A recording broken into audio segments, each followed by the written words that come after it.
নমস্কার, আমি শ্রীমতী সোনালী সিং, স্বর আবৃত্তি চর্চা কেন্দ্রের কর্ণধার। জলপাইগুড়ি উজ্জীবন মাইম থিয়েটার হলদিবাড়ি কোলাজের সহযোগিতায় আগামী 7 ও 9 জুন তাদের দ্বিতীয় বর্ষপূর্তি অনুষ্ঠান আয়োজন করতে চলেছে যথাক্রমে জলপাইগুড়ি এবং হলদিবাড়ি রবীন্দ্র ভবনে, যার শুভ সূচনা হবে 6 জুন বিকেল 5টায় কদমতলা থেকে একটি বর্ণাঢ্য পদযাত্রার মাধ্যমে। দুদিনের এই সংস্কৃতি উৎসবে রয়েছে মূকাভিনয়, নাটক, আবৃত্তি, সঙ্গীত এবং নৃত্যানুষ্ঠান। এর পাশাপাশি হস্ত ও চিত্রশিল্পের প্রদর্শনীও রয়েছে।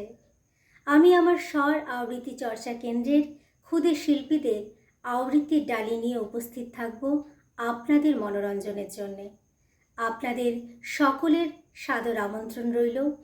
আপনাদের উপস্থিতি এবং সহযোগিতায় অনুষ্ঠান সাফল্যমণ্ডিত হবে।